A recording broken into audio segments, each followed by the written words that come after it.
kid. Cooking up, kid.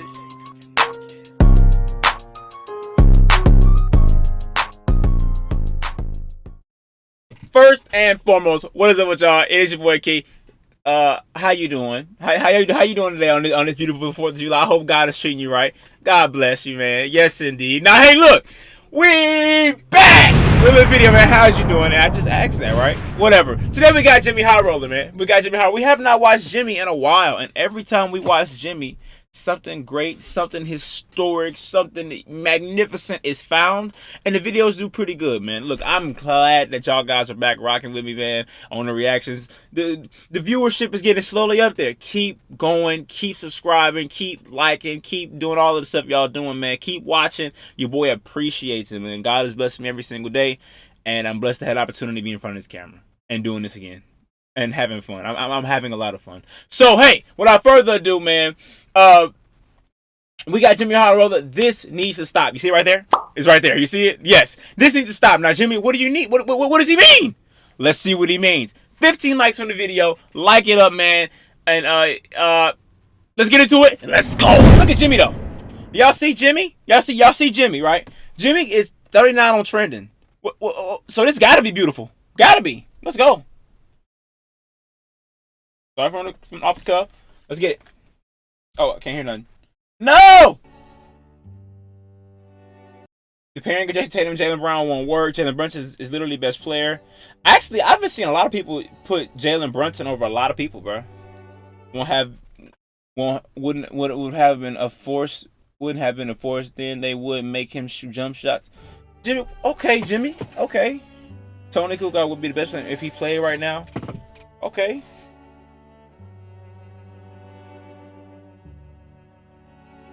Harden should be right next to Curry on the list. Gonna tell my kids this was a... the good old hot take. The necessary evil of the sports world. Through banger! hey, look, soon as you hear Jimmy's voice, banger, it's over with. Soon as you hear that, as he hit for the voice, banger. That's all that matters. As long as he talking, he tying something together. Atrocious ones.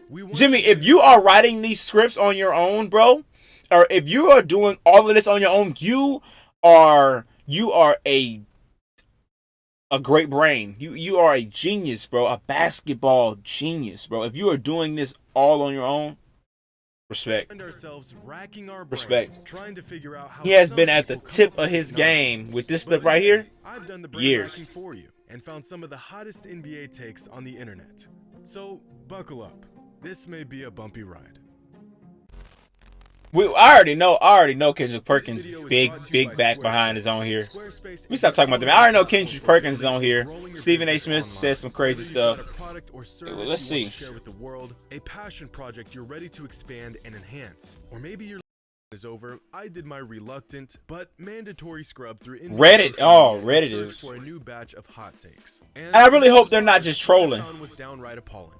Now, I'm no expert or anything, and I've definitely had my fair share of bad takes. Yeah. Some of y'all should seriously have your accounts deactivated for the absolute tomfoolery y'all are posting on these pages. And after sifting through, God dang, y'all got Jimmy kind of hot. Pages. He's saying they jump hard. Pages. That I came across. With rumors of Kyrie Irving leaving the Brooklyn Nets floating around over the past week, this first take speaks volumes to how I think a lot of NBA fans are feeling at the moment. And it might just be one of the best hot takes I've seen in a while. This NBA fan says that super teams and super team-ups bore him now.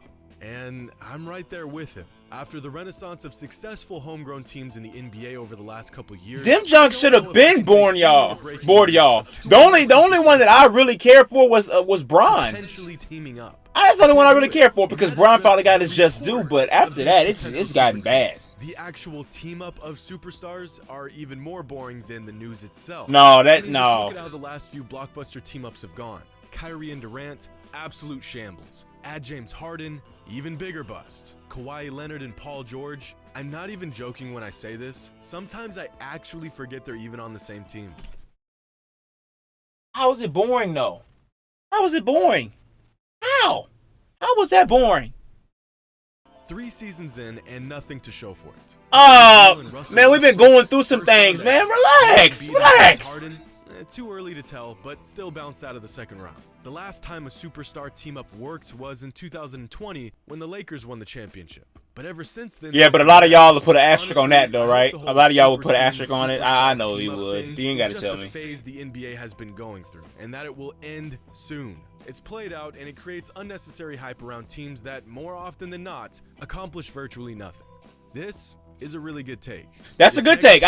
Super teams never were cool to me. I don't think two superstars being on the same team is a super team. Now, 2+ is a super team. That's a super team. Two people teaming up, that's a team up. Like, they just trying to play with each other. Or superstar team up. Oh, yeah, well, okay. Well, then, I guess I'm on that boat too then, I guess. Fed up with the entire state of the NBA right now. This fan says that today's NBA has the weakest stars. Kevin Durant, James Harden, Ben Simmons, LeBron James. Bro, stop with LeBron. Now, in all honesty, this fan isn't completely wrong. But he's not completely right either. He's not. If we're referring to their skill sets and abilities, no. Stop. Okay. Mindset-wise, as loaded as it's ever been. Organizations used to build around tall wings with a tight handle and a three-point shot in their bag. Now they're just a dime a dozen.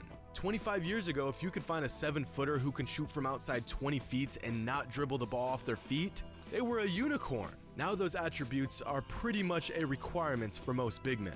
It's just the natural progression of the game. Players use the generation before them as the blueprints, and they build off of it. The league is so loaded right now that you've got first ballot Hall of Famers like Kevin Durant, Stephen Curry, Chris Paul, and LeBron James receiving virtually no regular season MVP votes. Just to make an All-NBA team, you have to put up a damn near 20-point double-double. This past season, Pascal Siakam... Now look, Jimmy is doing that thing where he brings you around just to let you to freak down. So let's just see how he wraps all this stuff together, because it's always something. There's always something with this mastermind here, man. Always something. Averaged 23, 8, and 5 a game. 23, 8, and 5, and the man almost didn't make the cut. He averaged that much? God! With talent right now. And if you believe otherwise, I implore you to just go watch a game. But I do think that the other half of this take has some validity to it. Mentally, psychologically, yeah. It does. I agree. Like today's NBA players yes. Are today, the league, the mentalness of the league, the can't beat them, join them. I can't win here, so let me go and try to make it happen somewhere else. Where's the balls? It's like we reaching between our legs and we grabbing nothing right now. You know what I'm saying? Now look, the only reason why I give LeBron the excuse is because Bron went to the Cavs. Terrible team. Leave, go play with the Heat, wins, come back to the Cavs, wins, and then now he wants to go to the Lakers. I don't see nothing wrong with that. How is LeBron weak? I don't get that. I don't see that. Now Harden, he didn't switch teams every 2 years. Kevin Durant, he didn't switch teams a lot as well, and he went to teams that were great before him. 76, 70, 73 and 9 teams. Ben Simmons just mentally is not trying to get better. But I don't see how we can agree with the LeBron thing. That's just me. Weaker than some NBA players from the past. Raging on social media, replying to tweets. This dude here. Tweets from members of the media. I'm sorry, bro. Tweets from other players, complaining about every other call or no call for that. That too, yeah. So yeah, I don't want to overgeneralize, but it really does feel like the NBA has gotten softer or weaker in that department. But let's be honest, if Twitter existed in the 80s and 90s, you cannot convince me that guys like Shaq or Dennis Rodman or Gary Payton wouldn't clap back at fans. I just saw Shaq slam dunk a fan on Twitter the other day. So this take isn't bad, but it isn't good. Yeah, no, but we also got to take into account with that take, a lot of the times these stars act like this is because of the fans and the way the league has been going. So it's just, it is what it is. That's why I would say it's kind of refreshing to see Giannis Antetokumpo. This is the worst take I'm hearing. Because Charles Oakley, he should. But after what he did last year, he won me over. You know, I was, because I know even like he wouldn't have been a force back in the day. That's Would or would not. He wouldn't have been a force. He wasn't gonna be doing no Europe to the basket like he doing yours. Do you think it's easy for him to do these Euros to the basket? Or he just forcing his way into the paint doing these Euros to the basket? Charles Oakley, who was you back in the day besides enforcer, sir? What the hell are you talking about, bruh? He about the same height as you, dribbling the ball, moving the rock. That's just like saying LeBron would be. It's these old heads. It's these old heads. Back in my day. Man, shut up. Back in the days. Yo, come on. That's kind of heavy. Come on. No, bruh. Tell him when he wrong. He wrong. He wrong. If he coming off the bench, Giannis, who's guarding Giannis during your time? Please say you. Please say you, Charles. I will go watch your stuff right now. If he playing, I'm going to be a power forward, the next power forward. I mean, it didn't matter. But he wouldn't have been, 50 and can't make a free throw or jump shot. No, he'd be at the free throw line. Why do we do this? What does Charles Oakley have to gain by taking a shot at Giannis? Nothing. He gained one. He gains nothing. Two, on top of that, Charles Oakley, you weren't dribbling the ball back. You weren't dribbling the ball up the floor, coast to coast, clutching the rebound, turning. Boom, boom, taking you 5 steps to get up. It takes this grown man, this 7-footer, 5 steps to get to the paint on the other side. And like 10 dribbles. Not even 10. The game, everybody is more skilled than you. Than a lot of people from back in the day. It's more skill, bruh. That's why, just think about how they envision a Tim Duncan, a Hakeem, a Michael Jordan. The guys now, everybody's like that. Everybody's like that, including Giannis. Off the bench, if I've said it once, I've said it a million times. Charles Oakley, shut up. All-time great players would be great in any era. They would adjust their game accordingly. That's what makes them great. This would be the equivalent of saying Shaq wouldn't be dominant in today's NBA. Shaq would because be. He doesn't have an outside shot. It's just what? ridiculous. Do you really think you're stopping this, Charles? Or this? Or this? Awesome. You know how to clothesline a guy and put him on his back. Congrats. Now Giannis knows this is coming, and next time he comes down the court, he's going to Euro step past you and punch one in on your head. Let's put it like this. If we give Giannis the same skill set he has right now, he don't adapt to the other game. We give him the same skill set he has right now. His first game, he's going to score 30. Because the skill set that he has right now is geared from the skill set back in the day. Plus all the new things people have created and done for the game. So therefore, we get a time machine, we drop Giannis right now. Put him in the league back in the day versus Charles Oakley or anybody. He'll score 30 the first game, and it'll probably be easy. Easy. Now, will he get fouled the hell out of? Probably in that second half, he's going to get beat the hell out.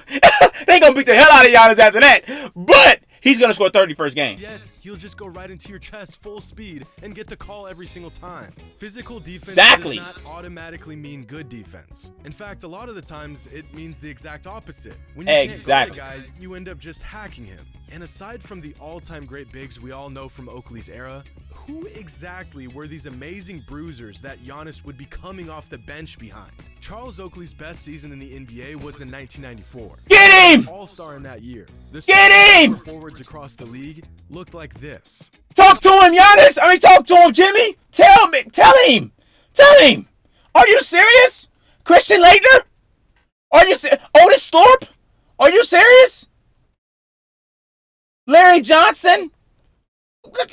We're talking about a 6'11 cat, a 6'11 250 who's dribbling the ball up the court at maximum speed, getting to the rim anytime he wants to. You telling me that he gonna come off the bench?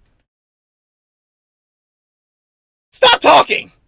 Giannis is not only arguably bigger than every single starting power forward back then, the vast majority of guys were just role players. Look at the starting power forward in 1994. Frank Brakowski. You're gonna tell me with a straight face that Giannis is coming off the bench for Frank Brakowski? Giannis is not even coming off the bench for Charles Oakley. Sorry, behind. Oakley's era was probably David Robinson. And in the 22 games Oakley and Robinson faced off over the course of 13 seasons, Robinson averaged 22, 10, and 3 a game to Oakley's 10 and 9. Enough said right there. And if David Robinson is starting from the free throw line to the paint, you telling me this man is coming from he's coming from your paint, Charles Oakley, where you shoot your layup at, running full speed. And you telling me you couldn't stop David Robinson from going full speed from free throw line to the cup? but you could stop Giannis, who is what, taller, faster, more agile, maybe a little stronger, maybe a little less stronger, jump higher than David Robinson. Come on, bro. He coming off the bench for you or somebody else. Shut up. These old heads piss me off at this point. Y'all just be talking. Y'all don't want to let it go. Let it go, bro. You weren't good. Been one of those dominant big men. Yeah, of course. Giannis would be one of the best in the league. Y'all couldn't even handle Shaq, and Shaq was playing with y'all. I watched Shaq go coast to coast and dunk on somebody daddy. He dunked on somebody. He dunked on somebody coast to coast. Giannis does that every play. Shaq didn't have a Euro step in his bag. Shaq ain't have a jumper. But y'all was, what? Shaq was scoring 50 back in the day. Y'all be, I'm telling these old heads just be talking. This next one is a scorcher. After going back and retroactively looking at the 7-game series of the 2016 NBA Finals, this NBA page begs the question. Okay. Were the 2016 Finals God dang, really all yes, that love you, exciting, buddy. or was it a snooze fest up until Game 7? Stop it. Get some help. I assume most people watching this video right now were fans of the NBA in 2016, which means I could probably assume most of you watched this series in real time. Of course. If you did, you know how exciting this final series was from start to finish. Man, that game, I'm telling you, that Game 7 will forever go down as one of the most, like, heart-wrenching games to me, bro. It was a good game. In 6 of the 7 games, the winning team won by double digits. 2 of the 7 games ended in a blowout of 30 points or more. But are we already so removed from the series that we can't simply recall how incredible it was? It's not like we're talking about the epic Celtics comeback over the Lakers in the damn 1962 NBA Finals. This was 6 years ago.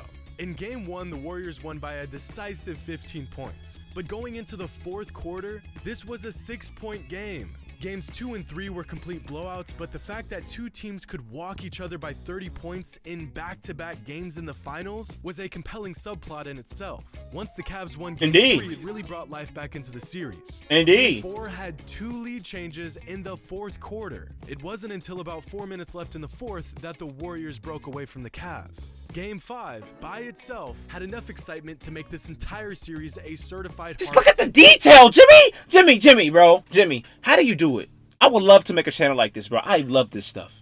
But I'm going to just keep reacting to you, bro. How do you do it? Jimmy, this is beautiful. You are breaking this joint down. Wood classic. Kyrie and LeBron both going for 41 points. Klay and Steph combining for 61. 6 minutes, 39 seconds left in the 4th. And this was a 2-possession game. This doesn't look like a snooze fest to me. And from this point on, just the idea of the team coming back from a 3-1 deficit in the finals set the NBA world on fire. It is insane to even think they pulled this off even 6 years after the fact. And it was even more insane in the moment. This take might just go down in the Bad Take Hall of Fame. But unfortunately, that's all the racking my brain can handle in one sitting. Make sure to leave your NBA hot takes in the comments below. Of course, the worst hot take is just that a LeBron or the worst hot takes for me are just that players now would not be able to last back then. Just as bad as the takes are, a player from back then can't last now. I think that the top echelon of players back then could last, but all the Jims and Joes from back in the day cannot. I'm sorry, they cannot. Michael Jordan can develop a Euro step and make it work. Michael Jordan can develop a step back 3. Michael Jordan can develop a hanging any kind of hanging anything, any step back, any move. He can master that because of how great he is. Shaq could master some of the things Embiid's doing. Come on, bro. We gotta stop. But anyway, I enjoyed this video. I'm gonna get up out of here, man. Y'all have a good one. It's your boy Key. I appreciate you thinking. I love you, man. Keep God in your life. God first. God bless. It's your boy, and I'm out. Ah!